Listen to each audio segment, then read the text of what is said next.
Welcome, everyone, back to the Talk of Louisville. Mike Mulroney. Kelly Duckworth. Kelly, it's a Friday. I usually ask how your weekend is. So what are we going to talk about now? Probably how I need to get a tan. Looking at that we're on a beach up there. Since we're sitting on the beach today, anybody guess what beach that is? That'd be kind of fun. Well, speaking of the beach, we got Mom's Bench in Panama City and Pier Park. People go visit that quite a bit. Yeah. I'll be paying a visit this summer. Oh, yeah. It's fun. People take pictures of. So for those who know the story, Mom, right before she passed away, she said if she had anything to do over in life, it would be to see the beach, see the ocean. So an opportunity came along when we first started. We didn't have a lot of money, and anybody knows Christie's Cafe here in Louisville, she provided. Talk a lot about music, and if you need instruments, go to Family Music. But School of Rock has done a lot for my son. It's really helped his confidence. He's become a phenomenal guitar player. He can play drums, bass, keyboard. And we get all that stuff from Family Music. But if you're looking for a way to get your kid on stage and see if it's something that they're going to like, play in a band, check out School of Rock. They have 2 locations here in Louisville, one in St. Matthews, one in Middletown. And we love Family Music. Get all your instruments from Family Music. But if you want your child to have the ability to play on stage, see if they're actually going to like playing an instrument, get a hold of School of Rock. They do fantastic things for kids. Props to him because I have zero music ability. Nor would I ever want to be on stage. Really? No. You do good speaking. I don't know why you wouldn't want to be on stage. I don't really like it, but I do it. But I can imagine he does a great job up there. Yeah. All right. Our guest today is Miss LaQuayia. How are you doing, LaQuayia? I'm doing great. Thank you for asking. And I got the name correct? You said I can call you LQ from this point, right? Yes. Your story caught my attention, and I don't remember if somebody tagged me or if I just happened to see, I think one of your family members had posted your situation online, and that's how I saw it. But you're in need of a kidney donation. Is that correct? Yes, that's correct. I've been waiting 10 years for a kidney transplant. 10 years, or how long can you wait? I mean, will the medicines and stuff, the treatments you take, keep you functioning until you find one, or is there like a drop dead date that you have to have it?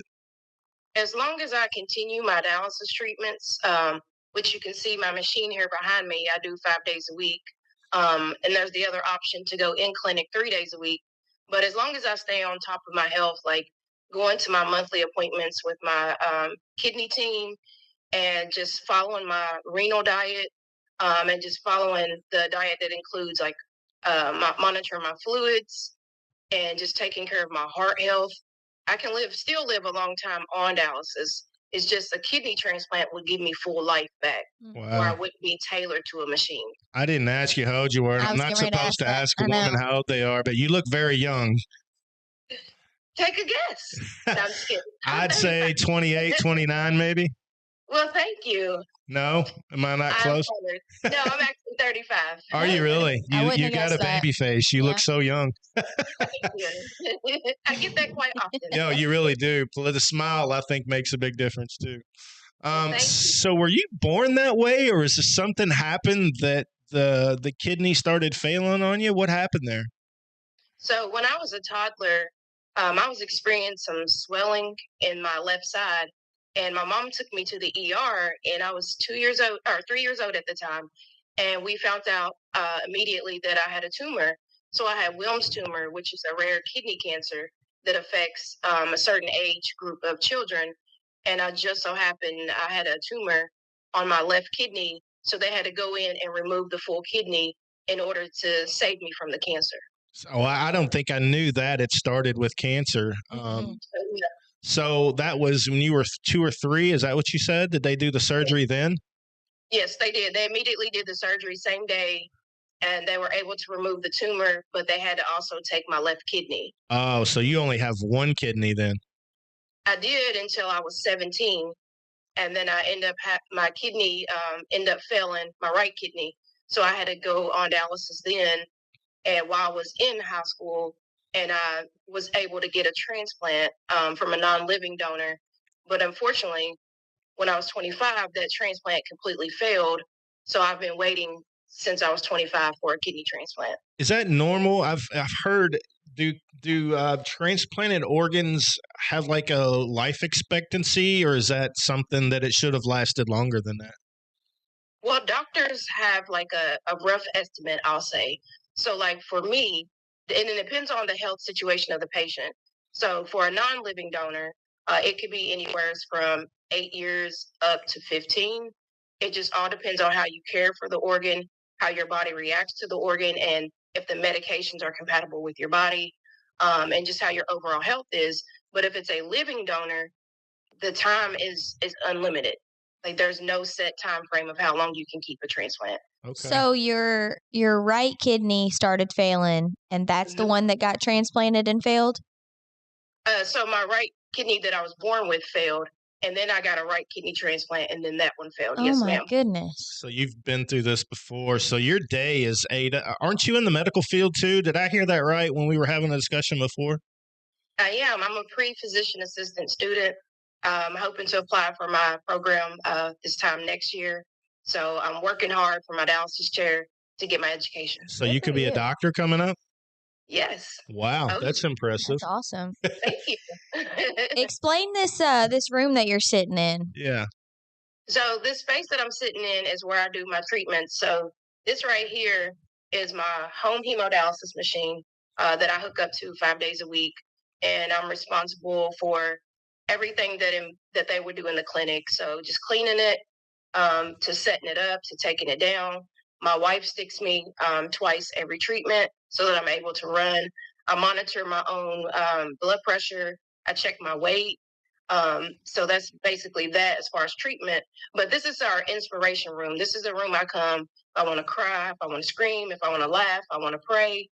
This is that inspiration room. So everything that's on the wall behind me and just around the room in general is something that brings inspiration. So it's a lot of faith-based artwork that I've done, that I personally color. And then also just different sayings of different biblical verses that I buy when I'm at the store. What's your favorite verse? What's your favorite verse? I honestly don't have a favorite. Mhm. That's the hardest part. Yeah. What's But the I go-to feel for like everybody? because the one that I see every day when I first wake up is walk by faith. Yeah. And that is the reason why I'm still sitting here able to talk to you today, is because there's so many days that people look at you and they say you don't look sick, but they don't realize the internal fight that you're fighting while waiting for a kidney transplant. Mhm. And everybody thinks that dialysis is a fix, and it's just a temporary situation to keep you alive until you can be transplanted. So how long do you have to stay hooked up to your machine when you're doing treatment? Anywhere from 3 to 4.5 hours. Oh my gosh. Every day? 5 days a week? Every 5 days a week, yes. Well, I guess the silver lining is you get to do it from the comfort of your home, but Do you have a recliner or something there that you get kick back and relax, or? Oh yeah, I have a nice comfortable recliner. I have my refrigerator next to me. I have a spot for my wife to sit. We have our own TV so we can hang out, listen to music, watch our favorite shows. I tell myself I'm a TV critic now because I watch TV when I'm doing treatment. But it's a nice way to relax while having to undergo treatment. Do you have to do this is probably just silly questions, but do you have to do it in the morning, a certain time? Can you do it at night when you're done with your day? No, just when we're at home, I can do it anytime. Oh, that's good. And before I was in clinic doing hemodialysis, and I had to do that 3 days a week, and I constantly stayed sick because your body's going through a constant roller coaster. And I kept going into heart failure because my body just couldn't handle that bigger machine. And doing treatment only 3 days. But now that I do 5 days, it's slow and go is what they call it. Mm-hmm. So it's better on my body. It's better on my heart. And I have better days than I had before. Well, and your immune system too, probably being at home and staying away from other people that may get you sick. It's probably safer. Oh, yeah. It makes a huge, huge difference. I will say that for sure. What does your wife do for a living? She is a hair artist. Oh, okay. And a hair educator. She do your hair? Well, when my hair's done, this is kind of like a... Well, I saw the color. I thought maybe she did something with it. That's why I was asking. Yeah, she normally does all this cool stuff to my hair. So I feel like a little guinea pig. So I love it. Well, it gives y'all some time to spend together while you're sitting there, so she could probably play with your hair and do all kinds of stuff. Mike, can you imagine having to sit still for 4 hours? No, I would lose my mind. You would never make it. I He would can't never sit make still it. very long. Yeah. So what's your day look like? I don't even know what dialysis is. Can you give us the dumb versions? Can you give us the dialysis for dummies version on what that is? It medicine that it pumps into your system, or what's it doing? I have no idea. So basically, dialysis is it's a filtration system. So if you think about a water filter, Okay. it's constantly getting rid of all the dirty minerals and stuff in your water. Well, that's the way that this machine works. It takes all the dirty toxins that's in my body that you normally urinate out. It takes out through the machine. So it constantly is cleaning your blood as you're sitting. And then the blood that I get back is nice and clean. And it removes all the dirty blood, all the dirty toxins that your body no longer needs and can't hold on to. So like everything I eat and drink at some point turns into fluid and at some point turns into toxins and has to be removed from the body. And since your kidneys aren't working, that's what it does. It pumps it out. That makes sense. I never understood or even knew what it did. I thought maybe it was just pumping medicine into your body. It is a form of medicine. I will say that, because there's a dialysis solution that mixes with the blood in your body so that it keeps it from getting too acidic and it keeps the blood from breaking down. So you're able to get clean while this medication is running through your body, and then that medication is pulled out with those toxins. I think I might need that just because I've damaged my body a lot over the years. After a heavy weekend or something, I've slowed down a little bit. Filter it out. Do you get to go out and have a good time? I mean, you're there 5 days a week, and do you do anything fun on the weekends? Are you allowed to have a cocktail every now and then, or what's that look like for you? No, I don't drink. My time outside of my home is very limited. I bet, like you said, your immune system's got to be really weak. Oh yeah, and when I'm around family and friends, I'm very particular, like, is make sure nobody's sick. Yeah. That I can come around, even something as simple as a cold. In February, I had family over and nobody was sick, but it was a simple sniffle. Get out. And that led to pneumonia and the flu and hospitalization. And then 6 weeks have been on oxygen. So it's just, he's a rare disease doctor. Ooh. And he was best friends with Sherlock Holmes. So it has that mystery aspect to every patient he sees. I'll have to look that up. Is that on one of the streaming things? Yes. And then I also love Grey's Anatomy. I have seen every episode since it began. We used to watch that years ago. 25 seasons, I think, of Did you see? I saw Eric Dane. Remember him? Oh, I know. That's horrible. Yes. He's got ALS. They just announced it yesterday. He was like a heartthrob along with McDreamy. McSteamy and McDreamy. Yeah. McDreamy, McSteamy. Yeah. I saw it yesterday. Actually, said he's got ALS, which is your body basically freezes up over time. That's horrible. It is. So speaking of like medical dramas, is the transplant list is that how they make it out to be on TV?